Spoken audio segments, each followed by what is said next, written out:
The Greeks are an intractable and iniquitous race. You may take my word for it, that when this people bestows its literature upon Rome, it will ruin everything.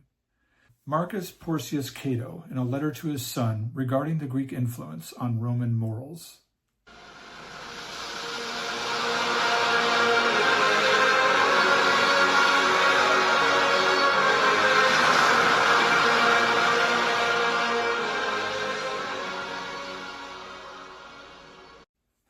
Hello and welcome to the Western Traditions Podcast. My name is Rob Paxton, and this is the 22nd episode of the Roman Empire series.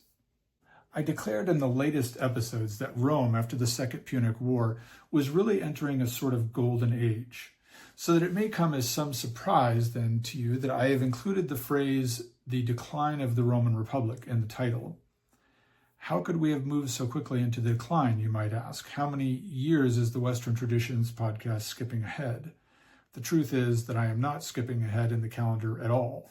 Today's episode is simultaneously about the golden age of Rome and about its decline.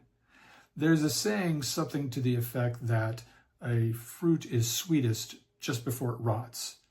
Perhaps we can say the same thing about societies as well, because in the same time period in which Rome reaches a sort of apex, in which all the elements of her martial and financial skills were in their full flower, in that same time period, we begin to see the corruption of power, of wealth, and of morals that will eventually drag her down into decades of internal conflict.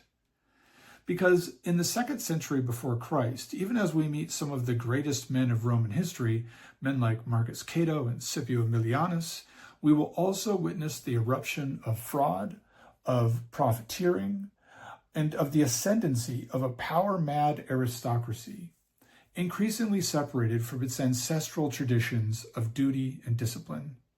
The Senate, once a legion of hard but honest men, will deteriorate into a mob of greedy oligarchs, and the plebs, the people of Rome, once a nation of sturdy farmers, will pour into the cities of the Republic for reasons that I will get into later, and swell the ranks of a landless, unruly multitude who will have nothing to lose. It is the first half of the 2nd century before Christ. The Roman Republic is about to become the supreme arbiter of Mediterranean affairs, but a revolution is coming.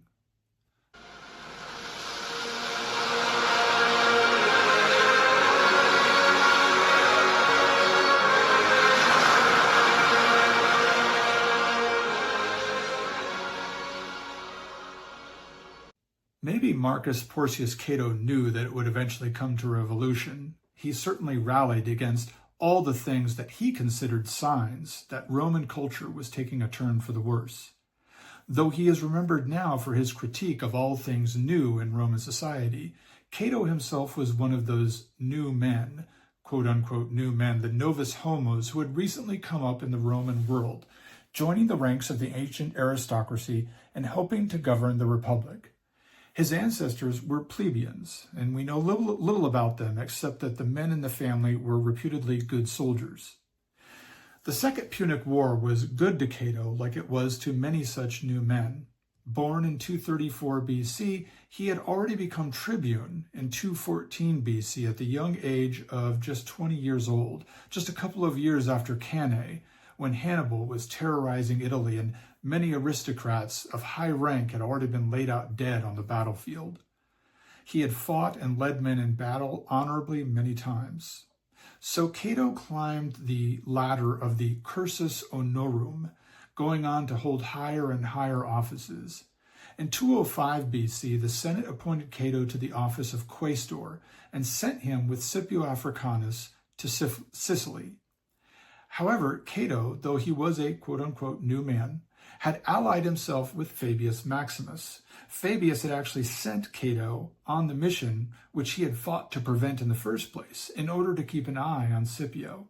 In fact, Cato was most likely the one who reported to the Senate that Scipio and his army were wasting away in luxury in Sicily instead of carrying on the war.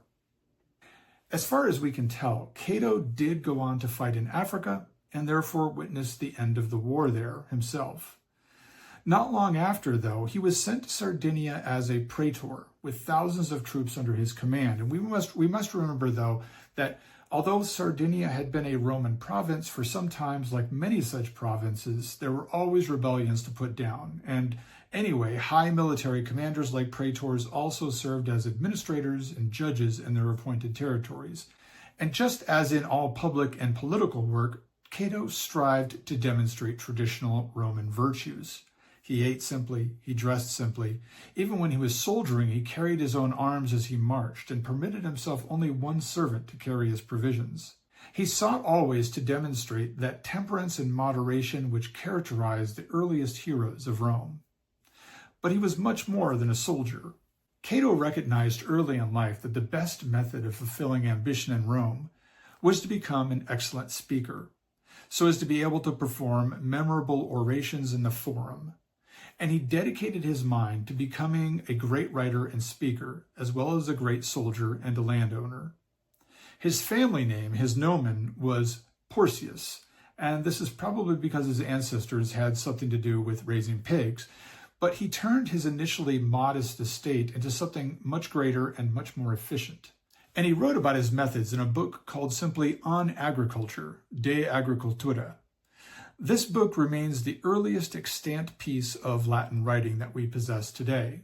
The book contains advice on managing a farm, but also describes cooking recipes and how to manage a household properly.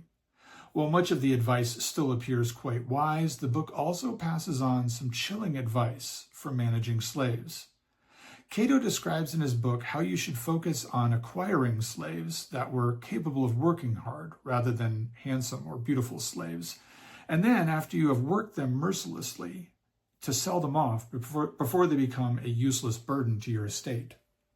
As with all such great men of the past, in this modern age, we sometimes struggle to balance their admirable qualities with those qualities that we find upsetting. Plutarch tells us that Cato was an excellent husband and father, though we might be expecting to hear him acting as some sort of domineering paterfamilias. He is recorded to have admonished men who mistreated their families, and he stated that a man who beat his wife or child laid violent hands on what was most sacred in life. It was better to be a good husband than to be a good senator, this Roman statesman remarked. And he himself taught his own children how to read, even though he had learned servants that could have done the job for him. So much importance did he place on the rearing of his children. But he also had a cold, callous approach to his servants and slaves, to the point of beating his cooks with a leather strap if he was upset with the quality of the latest meal. And of course, once they were tired and near breaking down, he would sell these slaves away to someone who would certainly finish the ugly job of breaking them for good.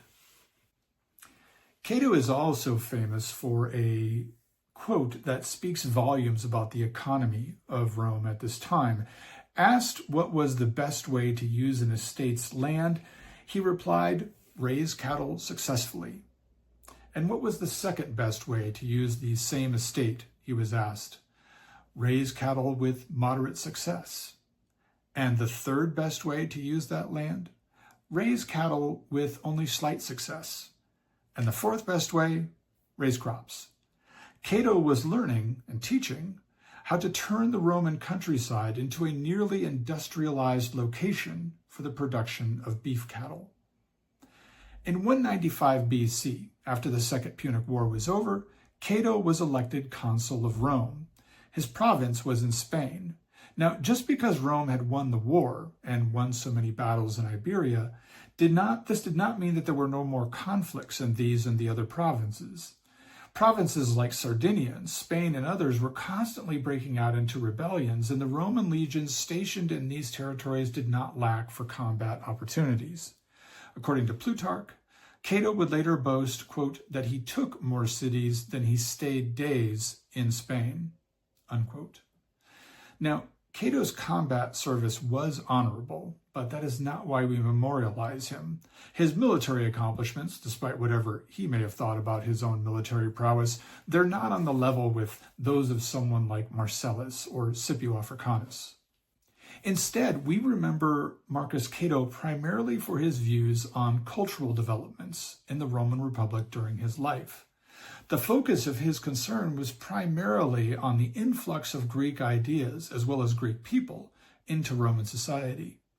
Already in his life, there had been an initial contact with things Greek due to the conquest of southern Italy and Sicily, where culture and even language was and would remain, almost up until the present day, primarily Greek. But this Greek contact would increase significantly after the end of the Second Punic War. Rome's ongoing and expanding involvement in Greek wars and other affairs was creating a growing interest in Greek ideas. And the money that was pouring into Rome, especially from the direction of the newly conquered Spain and her silver mines, gave upper-class Romans the opportunity to begin adorning their lives not just with Greek thought, but with expensive Greek art. And this wealth gave them the opportunity also to pay to invite and to host Greek speakers and thinkers right there in Italy. But Cato despised these newcomers. It wouldn't be too far off the mark to compare Cato's reception of these new Greeks to the reception that hippies and other bohemian types received in the United States last century. Just a bunch of dirty, unwashed, effete types that were undermining the stability of the Roman moral order. What upset Cato most about the arrival in Rome of philosophers like Carneades the academic or Diogenes the Stoic? Primarily was the distraction of the young men. Marcus Cato wished the young men of Rome to grow up as their forefathers had, with their minds given to duty, to discipline, and to service, tilling the land, fighting wars, and so on. But now, as Plutarch describes it, all the most studious youth immediately waited on these philosophers and with admiration heard them speak. They ran mad, as it were, after philosophy. Cato feared that the future generation of Roman men would care more about speaking well than about fighting well and doing good public deeds.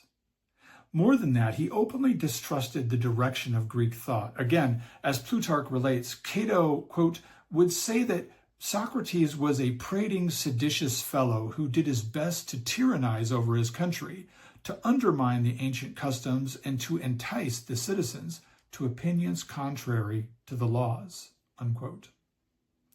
If you are prone to dismiss Cato's aggressive conservatism, you would do well to remember that there is truth in what he says, and that he was a defender of a type of democracy and a foe of tyranny.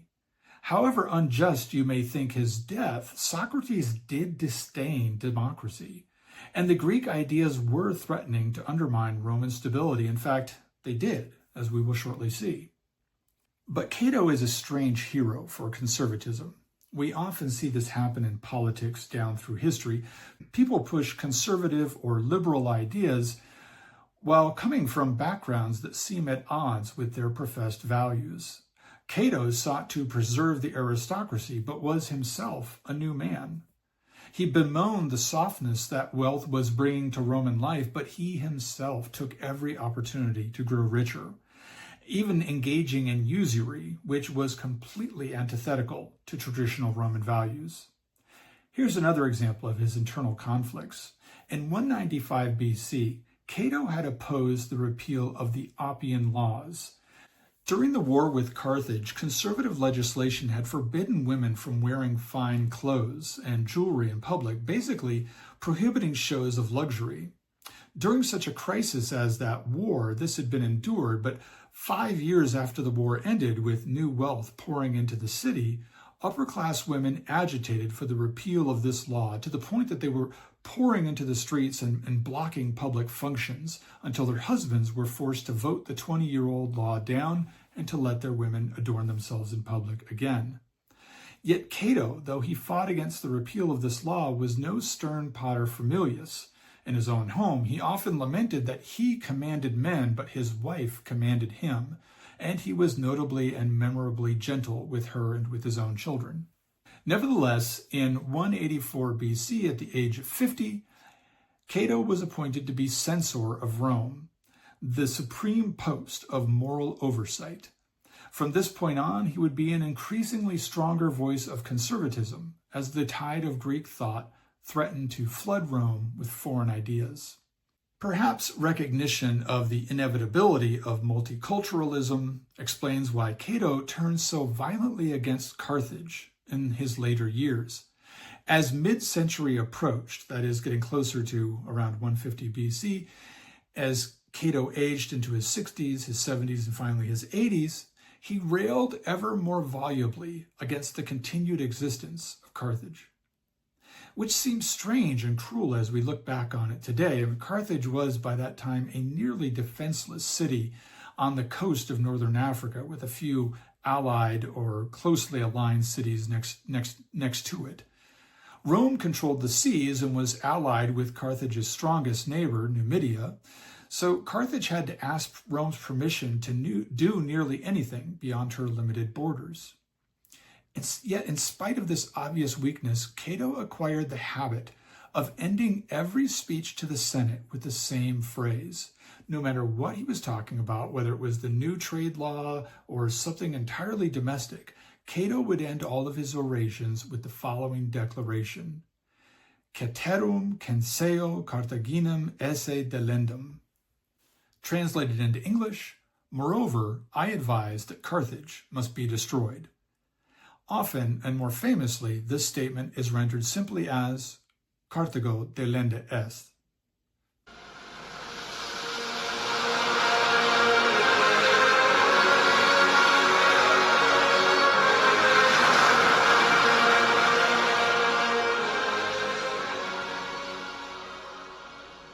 Most likely, the increasing decadence of Rome comes as no surprise to you. The connection between power, greed, lust, corruption, and decadence is age-old. It's a feature, not a bug, of political supremacy. In our own time, it's not uncommon for people to see the rise of corruption in the society that surrounds us today and to experience a certain amount of despair.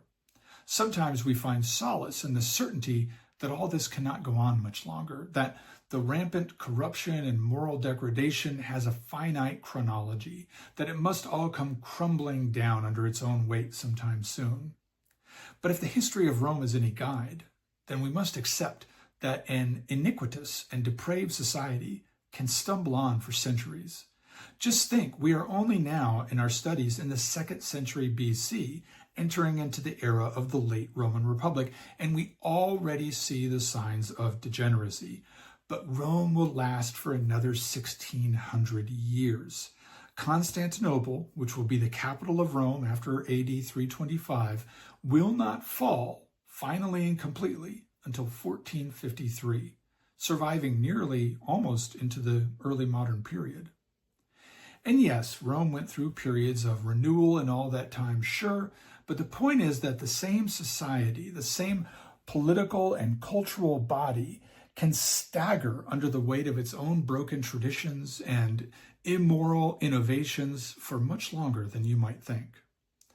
But in a way, we are right to think that the corruption of a people does necessarily bring about a change in their self-perception and their own governance. That is what will happen with Rome and what will happen with our own society. Rome was a nation mostly composed of sturdy, disciplined, pious farmers in the earliest centuries. I mentioned before how all those fertile farm mothers kept producing sons through the centuries of warfare to man the armies that battled at the Roman frontiers every year. By the Second Punic War, this composition of Roman society is already undergoing transformation, and Cato, however much we may or may not accept his conservative, provincial ideas, he was right about what would happen in Rome. We can engage in discussion about whether or not he was right about the causes, but he was spot on about what would happen. Rome would change for the worse. The stern virility of Roman men would weaken.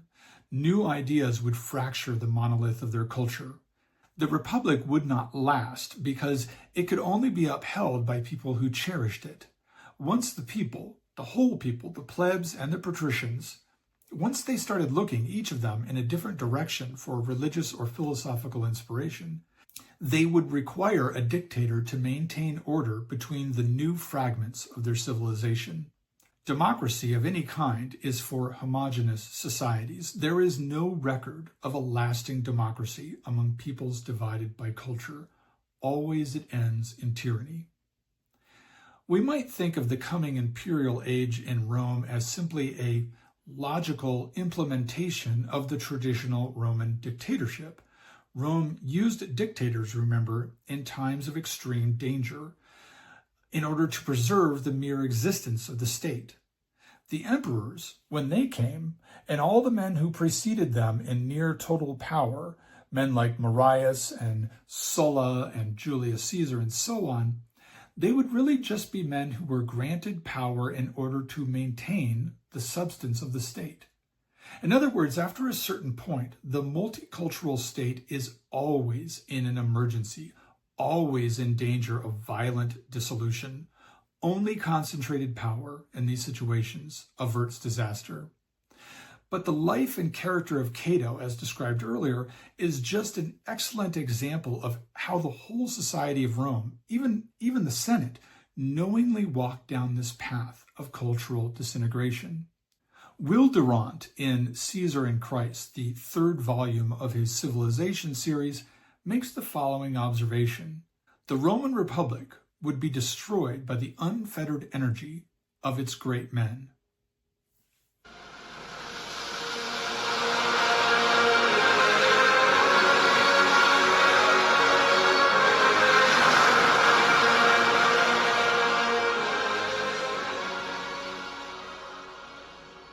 Let us consider some ways in which the very leadership of Rome, both the early kings and the Senate, led the way into the chaos of the late Republic and toward the eventual concentration of power into the hands of just one man under the empire. According to legend, a king of Rome purchased a set of books from a Greek sibyl, that is, a guardian of the Oracle of Apollo that was maintained in Naples. Recall that even back then, southern Italy, where Naples is located, was mostly Greek. These books that the king purchased contained strangely worded mystic utterances and prophecies. When the Senate took control of Rome and ran out the kings, these books continued to be guarded as state property. The books were consulted during times of great danger and parsed for helpful wisdom. Will Durant describes just such a moment during the Second Punic War, after Hannibal had chewed up the flower of Roman manhood at Cannae. The Roman populace panicked. To what god must we pray? Durant depicts the frantic city populace asking, to what god must we pray to save Rome? The Senate, he tells us, tried to quell the panic by offering human sacrifice and then by performing Greek religious rituals. Finally, they consulted the Sibylline books. According to the legend passed down to us, the books indicated that Hannibal and his terror would leave Italy only if the Great Mother, the Magna Mater, were brought to Rome. Magna Mater was a reference to Cybele, an earth goddess worshipped primarily at that time in Anatolia. In a city there, the locals preserved a large black stone, which was considered the embodiment of the Great Mother. Modern speculation has it that this was probably a meteorite of some sort, but we do not know since the stone disappeared from history sometime in the 4th century AD. Anyway, the Senate somehow arranged for the stone to be secured and brought all the way to the capital. However, the Great Mother could only be attended by priests specially dedicated to her service, and the priesthood of Cybele was open only to castrated men, to eunuchs. Since this practice was not just hideous to the Roman mind, but also forbidden to Roman men, the Senate was forced to bring in foreign priests to perform the Greek rites of this goddess. And here was what you might call the first foothold of non-Roman customs in the city of Rome itself. The mystery rites of the goddess included ecstatic demonstrations of sorrow, followed by public flights of orgiastic joy. Cybele, you see, was a goddess of earth and of crops. And in the legend associated with her, another deity named Attis, he dies and descends into Hades only to rise again to life. According to some versions, this Attis is Cybele's son. In other versions, he is her lover, whoever he is to her, Cybele celebrates his resurrection every spring with the renewed growth of vegetation. Now, this is almost certainly related to the Greek myth about Aphrodite and her lover Adonis, as it is also probably related to Demeter and Persephone and that story. But regarding Aphrodite and Adonis, the name Adonis means Lord, and it is borrowed from the Hebrew word Adonai, also meaning Lord. And this is the title, Lord or Adonai, that the apostles applied to Jesus Christ. More on that topic when we come to the empire and the advent of Christianity. So regardless of what Cato felt about the cultural creep of Greek ideas into Roman circles, the truth was that this process had already begun when he himself was a young man fighting as a soldier in the Second Punic War. And it had been started by the very guardian of Rome, the Senate itself. And as Cato's life demonstrates, even the supposed conservatives of Rome were themselves partaking in the new society that was being born. Just consider Cato's use of slaves as an example.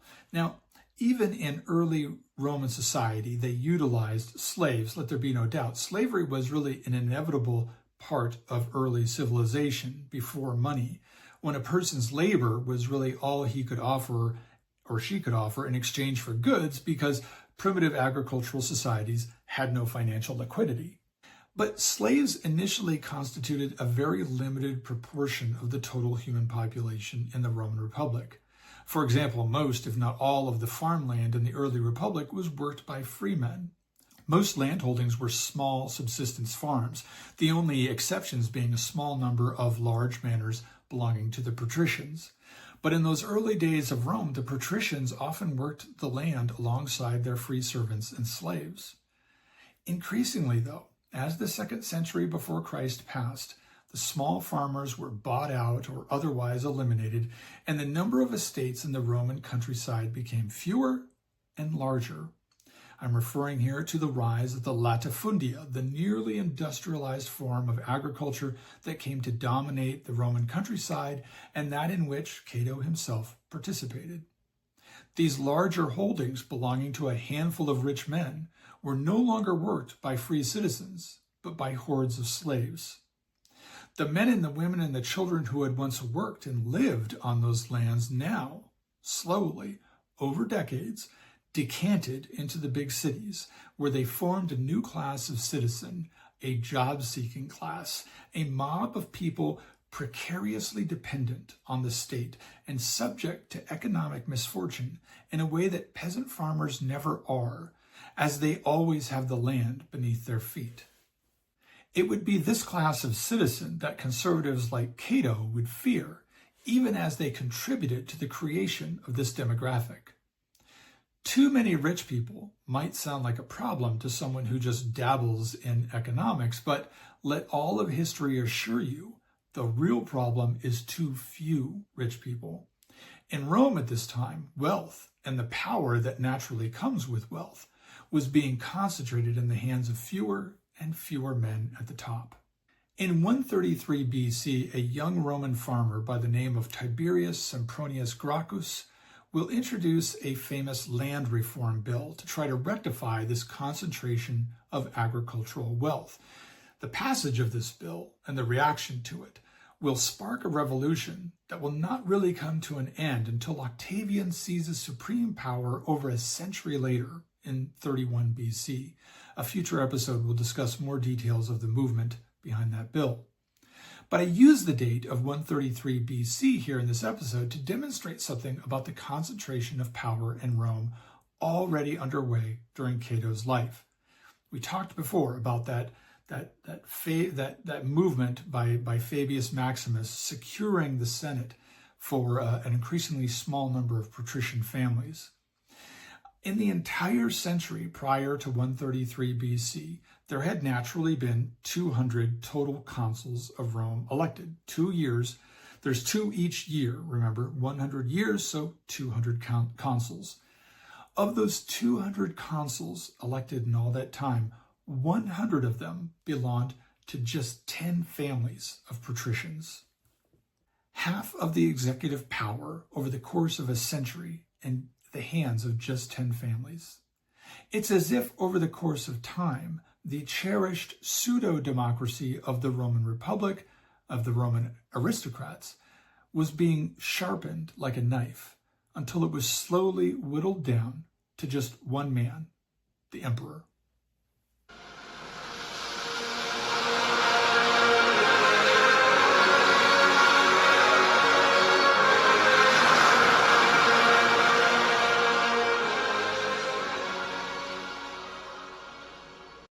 In the 6th chapter of his first epistle to Timothy, St. Paul tells us that love of money is the root of all evils. If that is the case, then Roman leaders in the 2nd century BC were planting the roots of some seriously cataclysmic evil in their own land. The early Roman Republic possessed some honor in its diplomatic dealings, in its foreign policy. The Senate at that time was agreeably reliable when it came to following through on the terms of their agreements with their allies and subjects. When they took over a new city or a new realm, the people often became full citizens or half citizens of some sort and could now participate and partake in the benefits of belonging to this new, prosperous, and expanding society that was Rome. But all of this changed after the Second Punic War. The Roman attitude toward its new subject and allied nations began to change for the worse. Instead of giving an exhaustive litany of abuses inflicted on these newly conquered peoples, allow me to just use a quick example from the occupation of Spain. Recall that Cornelius Publius Scipio, prior to invading Carthage and gaining his new cognomen Africanus, recall that he had allied with the peoples in Spain, the people whom Carthage had oppressed and exploited, and he and his colleagues in his command had lured the Iberians into alliance with promises, whether they were spoken or unspoken, of peace, of amity with Rome, and of independence. But this changed in the years following the war. First of all, Rome never left, as it might have been implied or promised during the war. And then Rome increasingly exploited these territories acquired in Spain. The consul for Spain in 151 BC, for example, his name was Lucius Licinius Lucullus. He rampaged through the Iberian countryside, attacking any tribe simply for the sake of taking booty. He essentially acted like a bandit king, and he enslaved all those that he did not kill. The Iberians, therefore, continued to vigorously resist the Romans for many decades, but that did not stop the outflow of Spanish wealth into select Roman coffers.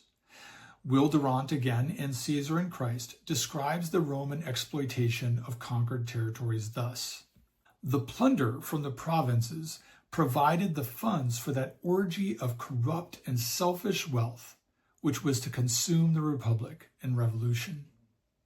It's not that the wealthy alone reaped all the benefits of this exploitation. The oligarchs of that time made sure to keep the volatile masses in the cities entertained and unburdened. When people use the reference of bread and circuses today, they are referring to the unofficial, perhaps, but very real policy of using public funds to keep the Roman urban population satisfied with their lot. Large segments of the population in Rome's big cities were increasingly underemployed or completely unemployed. But the Senate, or rather the dwindling number of men into whose hands the Senate had delegated power, They kept the people distracted from their troubles by funding public entertainment, such as gladiator games, chariot races, and so on. Furthermore, as years passed, Rome would begin to import into Italy and distribute for free the grain gathered in foreign provinces. This would be particularly true after Egypt was conquered. Therefore, people did not even have to worry about the minimum amount of food that they needed to survive. And also, thanks to the legions bringing in so much money through conquest, Rome and select cities would over time become exempt from taxation as well. Some among the urban classes needed neither to work nor pay for their daily living. Thus, a dependent welfare class was created and sustained. As Durant phrases it, Rome did not have to produce goods. It took the world's money and paid with that for the world's goods. So, however correct Cato may have been about the danger of Greek ideas in Roman society, those were not the only factors in Rome's decline. In fact, as we often discover in sociological analyses, sometimes the things that we initially see as causes are really just symptoms. Perhaps the acceptance of Greek ideas, the increasing materialism and decadence of society, the decline of morals, the influx of extreme wealth, perhaps all these are symptoms of the real problem, the inherent imperialism of the Roman zeitgeist.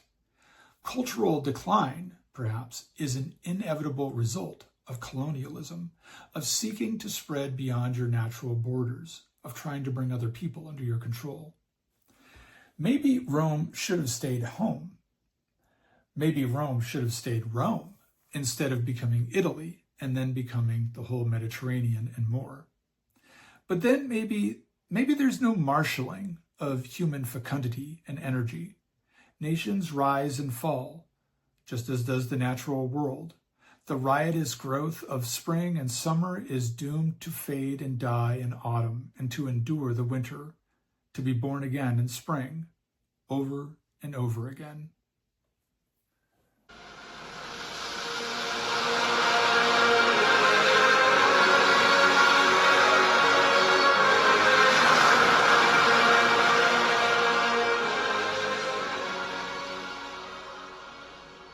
In the next episode, we will come to the Third Punic War. That will be the last episode before the Roman Empire series transitions into a sequence of episodes about the late Roman Republican era. Those episodes will cover everything from the rise of the Gracchi brothers down to the assassination of Julius Caesar and Octavian's seizure of supreme power. If you have the chance, head over to the website, western-traditions.org, that's western-traditions.org, and check out all the episodes from all my podcasts. You can also buy Western Traditions merchandise there, or you can contribute directly to supporting my podcast through the PayPal and Patreon buttons on the homepage. Now, Patreon supporters get access to behind-the-scenes action in my podcast headquarters. I post raw video and audio of many episodes there ahead of their official releases, and I also provide links to interesting historical resources online as I discover them. You can also listen to this podcast on Spotify, Amazon Music, iHeartRadio, and many other platforms. Wherever you listen, please remember to like, share, comment, and subscribe. These are free ways to support the podcast. And until next time, I thank you for listening to the Western Traditions Podcast.